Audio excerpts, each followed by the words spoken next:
সুপ্রিয় তৃতীয় শ্রেণীর শিক্ষার্থীরা, আশা করছি তোমরা সবাই ভালো আছো। তোমাদের বার্ষিক পরীক্ষার হিন্দু ধর্ম বিষয়ে তোমাদের প্রথম অধ্যায় থেকে কি নৈবিত্তিক প্রশ্নগুলো শিখবে। আজকের ভিডিওতে আমি তোমাদের প্রথম অধ্যায়, দ্বিতীয় অধ্যায় এবং তৃতীয় অধ্যায় থেকে তোমরা যেগুলো বহু নির্বাচনী প্রশ্ন শিখবে সেগুলো নিয়ে আলোচনা করছি।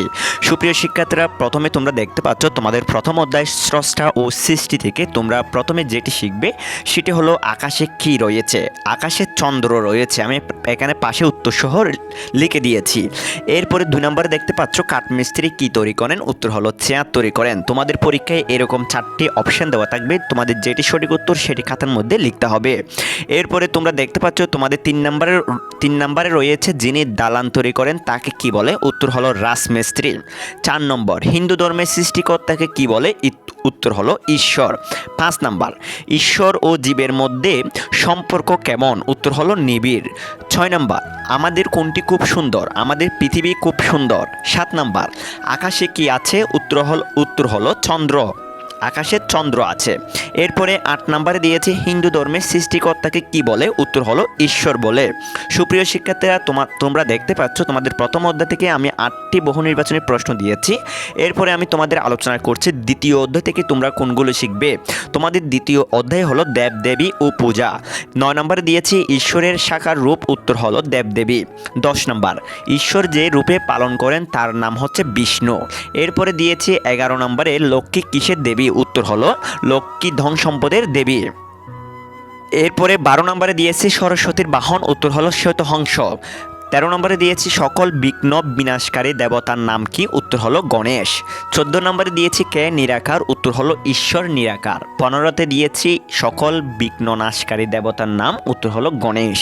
এরপরে 16তে দিয়েছি ঈশ্বরের সাকার রূপকে, উত্তর হলো দেবদেবী। সুপ্রিয় শিক্ষার্থীরা, দ্বিতীয় অধ্যায় থেকেও তোমাদের 8টি বহু নির্বাচনী প্রশ্ন রেখেছি। এরপরে আমরা তৃতীয় অধ্যায় নিয়ে আলোচনা করছি, সর্বশেষ অধ্যায়। এরপরের ভিডিওতে আমি আরেকটি ভিডিও আপলোড করব, সেখানে তোমাদের 8ম অধ্যায় পর্যন্ত আলোচনা করার চেষ্টা করব। তোমাদের অধ্যায় 3 এটি হলো মহাপুরুষ ও মহীয়সী নারী এবং ধর্মগ্রন্থ। এখানে প্রথমে দিয়েছি স্বামী বিবেকানন্দ কি ছিলেন, উত্তর হলো বীর সন্ন্যাসী। স্বামী বিবেকানন্দ কত খ্রিস্টাব্দে জন্মগ্রহণ করেন, উত্তর হলো 1863 খ্রিস্টাব্দে। এরপরে 19 নম্বর দিয়েছি কে স্বামী বিবেকানন্দের গুরু ছিলেন, উত্তর হলো শ্রীরামকৃষ্ণ। এরপরে 20 নম্বরে রেখেছি মা আনন্দময়ী কোন গ্রামে জন্মগ্রহণ করেন, উত্তর হলো কেওড়া গ্রামে জন্মগ্রহণ করেন। এরপরে 21 নম্বর দিয়েছে মা আনন্দময়ী কোন তারিখে পরলোক গমন করেছিলেন, উত্তর হলো 27শে আগস্ট। এরপরে 22 নম্বর তোমরা দেখতে পাচ্ছ শ্রীরামকৃষ্ণ কার সাধক ছিলেন, উত্তর হলো কালের সাধক ছিলেন। সুপ্রিয় শিক্ষার্থীরা, এরপরে তোমরা দেখতে পাচ্ছ 23 নম্বর মা আনন্দময়ীর পিতৃপুরুষের গ্রামের নাম কি ছিল, উত্তর হলো বিদ্যাকূট। 24 নম্বর তোমরা দেখতে পাচ্ছ ছেলেবেলার বিবেকানন্দকে সবাই কি নামে ডাকতো, উত্তর হলো বিলে নামে ডাকতো, বিলে। এরপরে 25 নম্বর দিয়েছি বাংলা ভাষায় রামায়ণকে অনুবাদ করেন, উত্তর হলো কীর্তিবাস। এরপরে 26 নম্বরে রেখেছি রামায়ণে কয়টি কাণ্ড আছে, উত্তর হলো 7টি কাণ্ড আছে। 27 নম্বরে দিয়েছি রাম কত বছরের জন্য বনে গিয়েছিলেন, উত্তর হলো 14 বছরের জন্য বনে গিয়েছিলেন। এরপরে 28 নম্বর দিয়েছি বাংলা ভাষায় রামায়ণ অনুবাদ করেন, উত্তর হলো কীর্তিবাস। 29 নম্বরে তোমরা দেখতে পাচ্ছ রাজা দশরথের কয়জন ছেলে ছিল, উত্তর হলো 4 জন ছেলে ছিল। সুপ্রিয় শিক্ষার্থীরা, আজকের এই ভিডিওতে আমি তোমাদের তৃতীয় শ্রেণীর হিন্দু ধর্মের অধ্যায় প্রথম থেকে অধ্যায় 3 পর্যন্ত আলোচনা করেছি। তোমাদের বহু নির্বাচনী প্রশ্ন মোট 29টি। পরবর্তী আরেকটি ভিডিওতে আমি তোমাদের 4র্থ অধ্যায়, 5ম অধ্যায়, 6ষ্ঠ অধ্যায় এগুলো নিয়ে আলোচনা করব।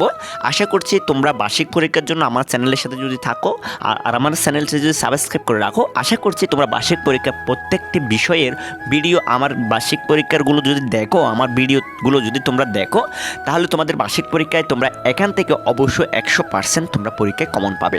সুপ্রিয় শিক্ষার্থীরা, আজকের ক্লাসটা আমি এখানে শেষ করছি। তোমরা সবাই ভালো থাকবে, সুস্থ থাকবে।